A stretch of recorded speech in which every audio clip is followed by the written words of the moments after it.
For some time, I've had a sense of anxiousness.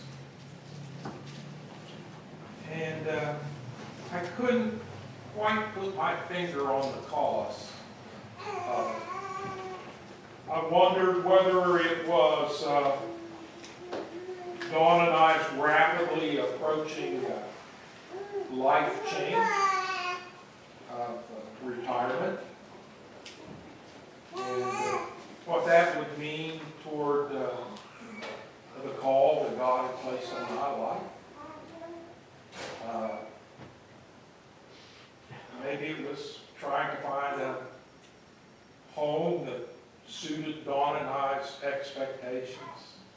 I wasn't sure just what was causing me to be anxious.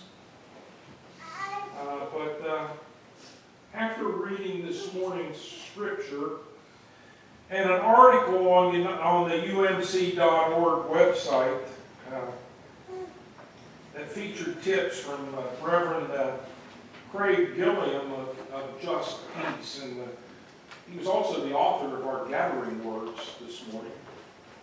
I believe maybe I found some of the reason for my unrest and my unease. And so this morning I'd like to share with you a little bit of that article and some of my own insights. You know, folks, I don't know whether you realize it or not, but I'm sure many of you do, that we live in a world of heightened division. Terror attacks across the globe highlight that polarization. But we sense brokenness in our everyday lives as well. One only has to, believe it or not, look at social media for proof of it. We know the pain of conflict within our nations, churches, families, friend groups, and even sometimes within ourselves. The Bible teaches us that God created us to live in community, to live together. And Jesus came to reconcile us to God and to one another. Right now, however, we don't appear to be doing a very good job of coming together. The divisions that we sense around us, an experience in our personal lives, makes me uneasy. Or what some counselors would call anxious.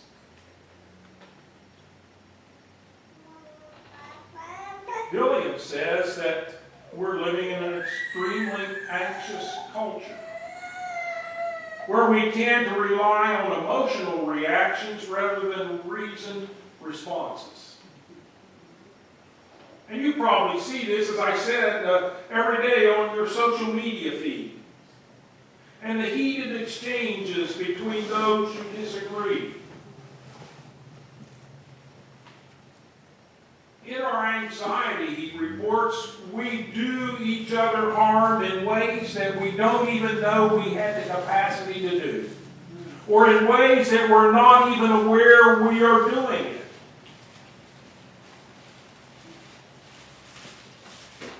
I found that one of the unhealthy ways that we cope with our anxiety is to retreat to safe places by finding people with whom we agree and limiting our connection with others. I want to be with people who think and act and talk and do just like I do. And if you don't, you're excluded from any interaction with me. We unfriend people on Facebook. Limit our phone calls with that one uncle and avoid certain people in the church and the community. Living in these safe places, even inside the walls of the church, allows us to fool ourselves. When I cut off from another Gilliam notes, I begin to create narratives about them. And those stories often include what we believe about ourselves and God. And the false narrative that we create about others usually goes something like this. They are bad. We are good. And God is on our side and not theirs. That's the false narrative we create. This, of course, isn't true. I don't care how badly you want to believe it. It's not true. The Bible tells us that we are created in God's image, loved by God, and have God's grace available to us.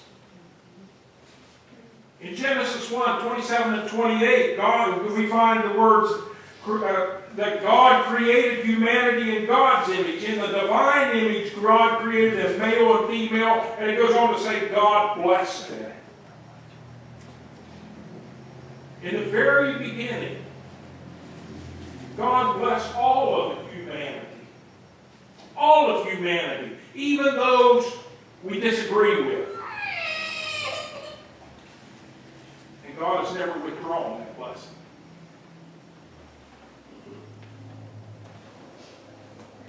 To work past a conflict, we need to find ways to reconnect. Rather than retreating to a safe space surrounded by those with whom we agree, we must move toward the disagreement. We must be willing to listen to those we are tempted to label as other. If I'm interacting with that other, if I'm sitting down and looking them eye to eye, if I'm listening to their stories, Gilliam says, that very interaction makes space for the alternative narratives and for the correction in the narratives I'm telling myself about the other.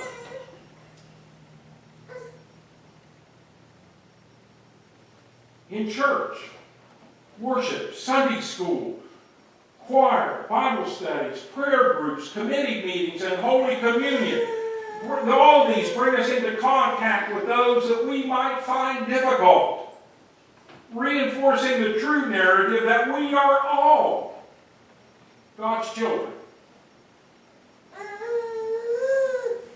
And if you think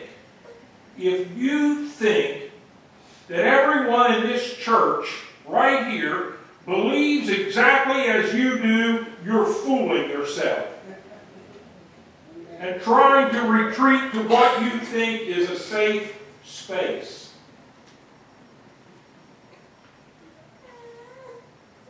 So how do we live as a person of peace in a broken world? Briefly, I'd like to suggest 8 things to you. First, serve somebody. Serve somebody. Participating in selfless acts is a great way to reconnect with others. It takes you out of yourself, and it puts you in the context of giving to others with no reward. Just do it because it's fine. It's a Christian thing to do. And that can be very healing. Second thing. This is the preacher preaching to the preacher. Limit television and news input. Limit television and news input. Limiting exposure to the media is another way of resisting false narratives and anxiety. These outlets can be like a hose pumping anxiety into our homes. Audit news consumption. You know, we you want to remain informed, but consider limiting your time on the 24-hour news cycle. I don't find much news on these places anyway. They're just trying to influence your opinion. They're not trying to report facts and news. Yes, that's right. If your social media feeds are a source of anxiety, limit your time spent there as well. 3, remember that God is in control. Oh, yes. In a divided culture, we may put our hope on winning an argument, position, or an election.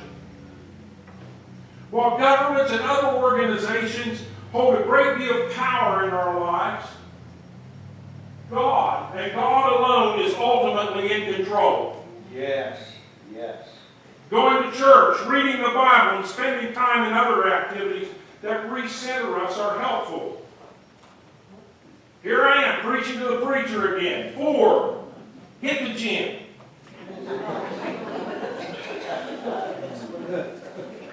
When stress and anxiety are high, many of us, I love my popcorn. Heard of junk food. I just ran out of my last bag of Orville's last night while I was watching the baseball game.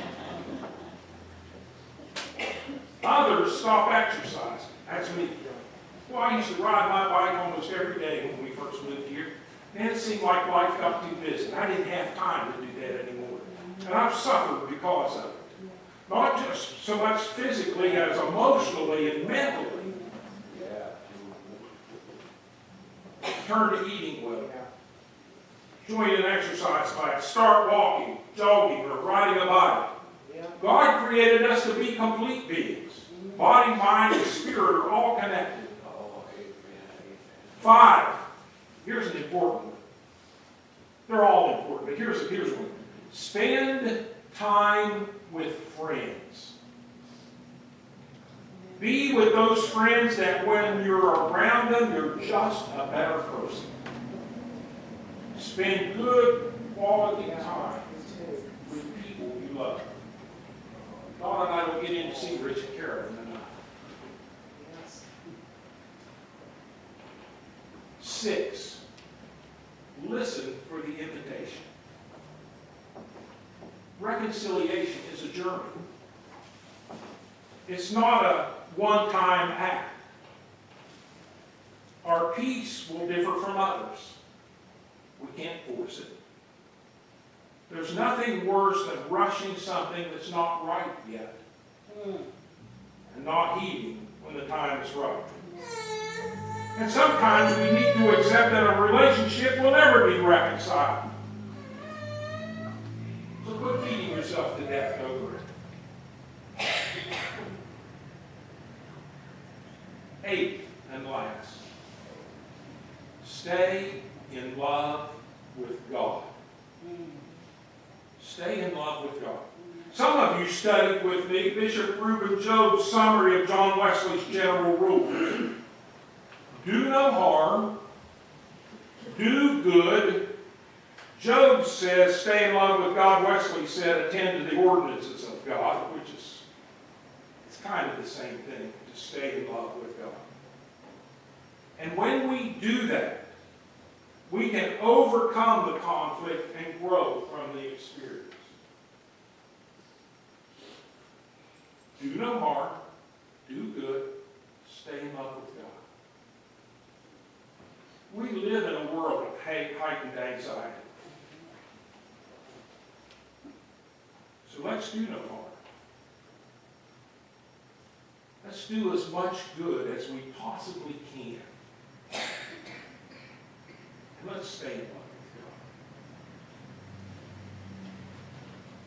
God. May the peace of Christ dwell in you richly this morning